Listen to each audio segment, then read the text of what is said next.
നീ വസിക്കും. വിശ്വസിക്കാത്ത പ്രവൃത്തിയൊന്നും ദൈവം ചെയ്യാൻ പോകുന്നു. കേട്ടാലാരും സമ്മതിക്കാത്ത പ്രവൃത്തിയൊന്നും നാഥൻ ചെയ്യാൻ പോകുന്നു. എല്ലാവരും സന്തോഷത്തോടെ എഴുന്നേൽക്ക്. രോഗസൗഖ്യ പ്രാർത്ഥനയുടെ സമയമാണ്. നിങ്ങൾ ഉടമ്പടി വെച്ചിരിക്കുന്ന എല്ലാ വിഷയങ്ങളുടെ മേലും ദൈവം സന്ദർശിക്കുന്ന സമയമാണ്. സന്തോഷത്തോടെ എഴുന്നേൽക്കുക. ഓൺലൈനിലുള്ള ഒരു ജാഗ്രത പുലർത്തുക. ടി വിയിലൊക്കെ വെച്ചിരിക്കുന്നവരെ മൊബൈൽ ടി വിയോട് ഘടിപ്പിച്ചുകൊണ്ട് ഈ ധ്യാനം കൂടുന്നവരെ ഇപ്പോഴും മുട്ടേ നിൽക്കേണ്ടതാണ്. ഓൺലൈനിൽ മുട്ടേ നിൽക്കുക. ഓൺലൈനിലുള്ളവരെ ഇപ്പോഴും മുട്ടേ നിൽക്കേണ്ടതാണ്. ടി വിയിലുള്ളത് യഥാർത്ഥമായ ദൈവത്തിൻ്റെ ചൈതന്യമാണ് നിന്നിലേക്ക് കടന്നു വരാനും നിങ്ങളുടെ കിടപ്പ് രോഗികളെ, നിൻ്റെ കുടുംബത്തെ സന്ദർശിക്കാൻ പോകുന്ന സമയമാണ് കർത്താവ്.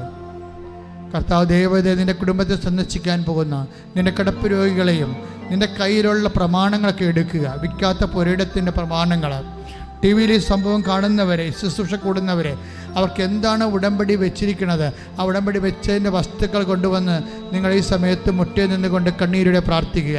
കർത്താവ് നിങ്ങളെ സന്ദർശിക്കാൻ പോകുന്നു. കർത്താവ് തൻ്റെ വിശ്വാസി സന്ദർശിക്കാൻ പോകുന്നു. കർത്താവ് തൻ്റെ വിശുദ്ധമായ രക്തത്തെ വീണ്ടെടുക്കപ്പെട്ട തൻ്റെ മകനെ, തൻ്റെ മകളെ വിശ്വസിക്കാൻ പോകുന്നു. കർത്താവെ, ഇവ കല്യാണം മുടങ്ങിപ്പോയ മക്കളെ, അതുപോലെ തന്നെ രോഗാതുരമായ മക്കളെ, അതെല്ലാം ഈ സമയത്ത് ആരാധന എതിലൂടെയാണ് നിങ്ങൾക്ക് ലഭിക്കുന്നത്. അവിടെ തൊട്ടുകൊണ്ട് നീ അതിശക്തമായി വിശ്വാസ പ്രമാണത്തോടെ ശക്തമായി സ്തുതിച്ചിട്ട് അടിപ്പട പോലെ വൈദാഘാതം പോലെ ദൈവിക ശക്തി നിന്നിലേക്ക് ആവശ്യിക്കുന്ന ദൈവികമായ നിമിഷങ്ങൾക്ക് വേണ്ടി സ്തുതിക്കട്ടെ. ഭാഷാപരത്തിൽ സ്തുതിക്കട്ടെ, ശക്തമായി സ്തുതിക്കട്ടെ. ദൈവത്തിൻ്റെ കരുണയ്ക്ക് വേണ്ടി സ്തുതിക്കട്ടെ. കർത്താവേ, നിന്റെ ഉന്നതമായ നാമത്തിന് സ്തുതിക്കുന്ന കർത്താവേ, നിന്റെ വിശുദ്ധ പൗരോഹിത്യത്തെ അങ്ങ് മഹത്വപ്പെടുത്തുന്ന കർത്താവേ. കർത്താവേ, സഭയിലുള്ള സാന്നിധ്യത്തെ പ്രകടമാക്കണമേ കർത്താവേ. 36 വർഷം അടുപ്പിച്ച കൃപാരുടെ യോഗ്യതയാൽ കൃപാസാൽത്താരയിൽ ജീവനോടെ പ്രത്യക്ഷപ്പെട്ട മാതാവിന്റെ മധ്യസ്ഥതയിൽ ഇവിടെ നടന്ന 10,000 ആരാധശക്തികൾ, മാരക രോഗങ്ങള്, തീരാവേദികള്, ജീവദുരിതങ്ങള് യേശുനാമത്തില് മാറിപ്പോകട്ടെ.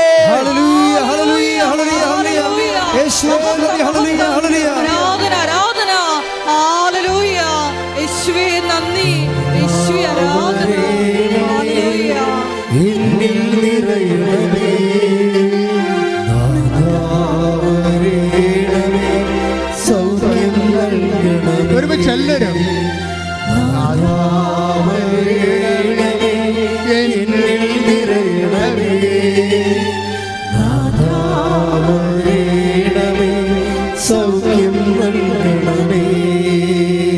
എൻ്റെ മക്കളെ, നിങ്ങൾക്ക് വേണ്ടി അച്ഛൻ പ്രാർത്ഥിക്കുമ്പോഴേ ജീവിക്കുന്നതായ ദൈവത്തിൻ്റെ മുമ്പിൽ ജീവനോടെ പ്രത്യക്ഷപ്പെട്ട അമ്മയുടെ മുമ്പിൽ നിന്നുകൊണ്ട് ഞാൻ പ്രാർത്ഥിക്കുമ്പോൾ എൻ്റെ മനസ്സ് പരിശുദ്ധാത്മ നൽകുന്ന അഭിഷേകം എന്താണെന്നറിയാവോ?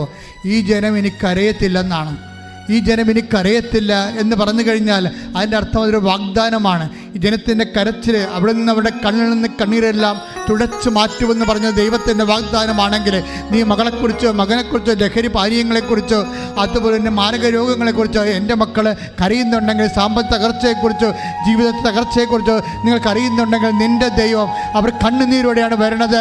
31:9 പ്രാർത്ഥിക്കുന്നു, ഞാൻ അവരെ ആശ്വസിപ്പിച്ച് നയിക്കുമെന്ന് പറഞ്ഞത് കർത്താവിൻ്റെ വാഗ്ദാനമാണെങ്കിൽ ആ വാഗ്ദാനം പരിശുദ്ധ അമ്മയുടെ ജീവനോടെ പ്രത്യക്ഷപ്പെട്ട പരിശുദ്ധ അമ്മയുടെ മാധ്യസ്ഥത്തിലാണ് ആ വാഗ്ദാനം ഈശോ നിറവേറ്റാൻ പോണെങ്കിൽ അടയാളങ്ങളുടെ അത്ഭുതങ്ങളുടെ കണ്ണുനീര്, കരുത്തിൻ്റെ കണ്ണുനീര്, രോഗത്തിൻ്റെ കണ്ണുനീര്, ജീവിത തകർച്ചയുടെ കണ്ണുനീര്, ജീവിത കുടുംബ തകർച്ചയുടെ കണ്ണുനീര് യേശു നാമത്തിൽ ഈ നിമിഷം പറ്റി മാറട്ടെ.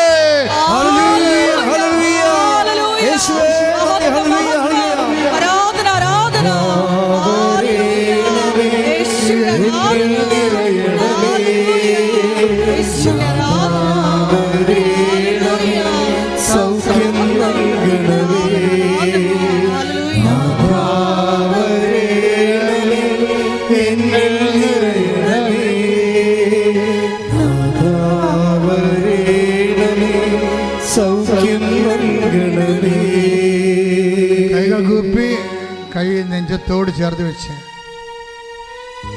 കൈ നെഞ്ചോട് ചേർത്ത് വെച്ചുകൊണ്ട് കണ്ണുകൾ അടച്ചുകൊണ്ട് അച്ഛന് വേണ്ടി പ്രാർത്ഥിച്ചുകൊണ്ടിരിക്കുക. നമ്മൾ പ്രാർത്ഥിക്കാൻ പോകുന്ന വിഷയങ്ങളെല്ലാം ഈശോയ്ക്ക് നമ്മളെ സമർപ്പിക്കുകയാണ്.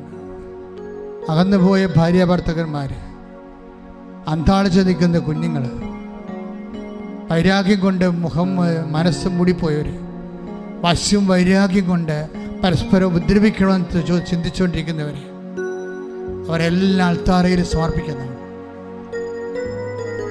ഒരു ഗതിയും പരുഗതിയുമില്ലാതെ ഒരു മനുഷ്യൻ്റെ മുമ്പിൽ കൈനീട്ടാൻ ആളില്ലാത്ത, അവശേഷിക്കാത്ത,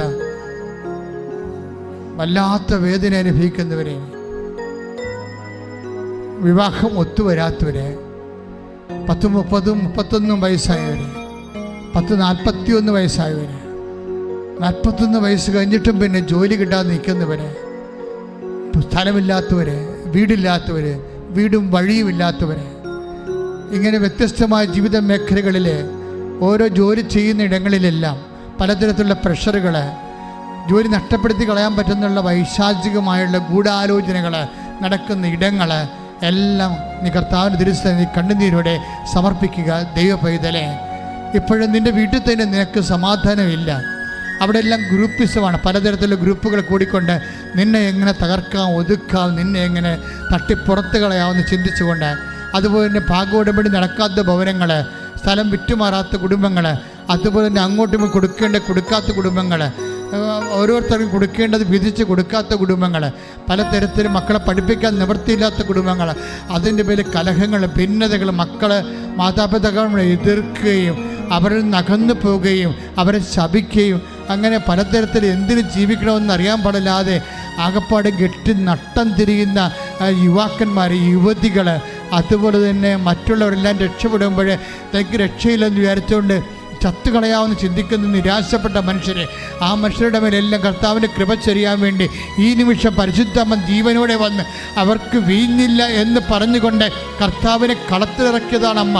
അമ്മ ഈ കലിയുഗത്ത് കാണിക്കുന്ന ഈ ലോകത്ത് മനുഷ്യൻ അനുഭവിക്കുന്ന ഓരോ വേദനയും, അത് ഏത് തരത്തിലുള്ള വേദനയായാലും, ഏത് തരത്തിലുള്ള രോഗങ്ങളായാലും, ഏത് തരത്തിലുള്ള മനപ്രയാസമായാലും, അതെല്ലാം യേശു ക്രിസ്തുവിന് അവിടെയെല്ലാം പരമപിതാവ് അത് യേശു ഏറ്റെടുക്കണമെന്ന് പിതാവ് ആഗ്രഹിക്കുന്നുണ്ട്. മനസ്സിലാക്കിയ മറിയമ്മ അമ്മയാണ് കാനായിലെ കല്യാണത്തിന് കുടുംബത്തിന് വീഞ്ഞില്ലെന്ന് പറഞ്ഞുകൊണ്ട് യേശു ക്രിസ്തുവിനെ നിർബന്ധിക്കുന്നതെങ്കിൽ ആ അമ്മ തന്നെയാണ് ഇപ്പോഴേ നിൻ്റെ ജീവിതത്തിൽ നിൻ്റെ ഇല്ലായ്മകളുടെ മേൽ അമ്മ യേശുവിനെ നിർബന്ധിച്ചുകൊണ്ടിരിക്കുകയാണ്.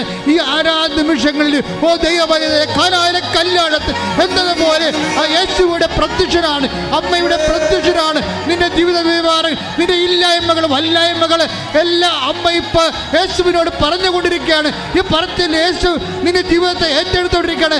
യേശുവിന്റെ ഉന്നതമായ നാമത്തിൽ നിന്റെ സർവ്വവിധ വേദനകളെ യേശു ഏറ്റെടുത്തുകൊണ്ട് ഈ കുടുംബത്തിന്, നിങ്ങൾ ഏത് കുടുംബത്തിൽ ചെന്നാലും അവിടെ സമാധാനം ആശംസിക്കാനുള്ള ചെയ്ത കർത്താവിന്റെ സമാധാനത്തിന്റെ കൈകൾ നിന്റെ ജീവിതത്തിന്മേൽ ഉയരട്ടെ. സമാധാനം നിന്നോട് കൂടെ ശ്രദ്ധിക്കട്ടെ.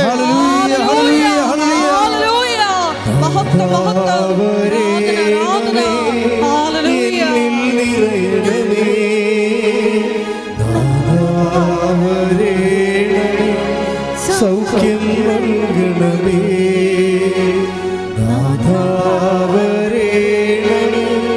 എന്നിൽ നിറയണമേ,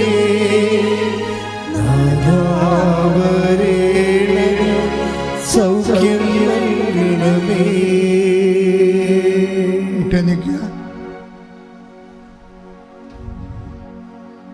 കൈകൾ കുപ്പിക്കൊണ്ട് മൗനമായി ഇവിടെ പറയാത്ത വല്ല കാര്യമുണ്ടെങ്കിൽ ഇപ്പോൾ ഈശോയോട് പറയാം. അച്ഛൻ പറഞ്ഞ കാര്യങ്ങൾ പറയരുത്. അച്ഛൻ പരിശുദ്ധമ്മയുടെ മാധ്യസ്ഥത്തിൽ ഈശോയോട് പറയാത്ത കാര്യങ്ങൾ, എന്തെങ്കിലും നിങ്ങളുടെ ജീവിതത്തെ ബാധിക്കുന്ന വിഷയങ്ങളുണ്ടെങ്കിൽ ഇപ്പോൾ മൗനമായി പ്രാർത്ഥിക്കുക.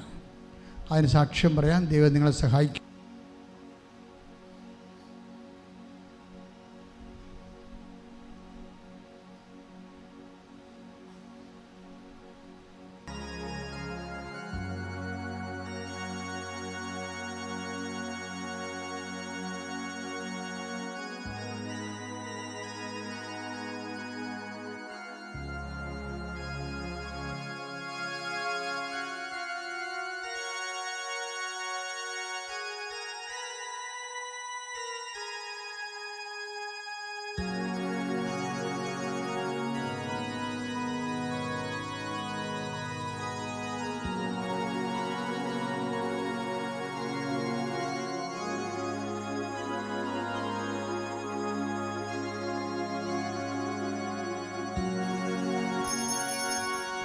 പരിശുദ്ധ പരമമാ ദിവ്യകാരുണ്യമേ, എന്നുമെന്നും അങ്ങേക്കാരാധന. പരിശുദ്ധ പരമമാ ദിവ്യകാരുണ്യമേ, എന്നുമെന്നും അങ്ങേക്കാരാധന.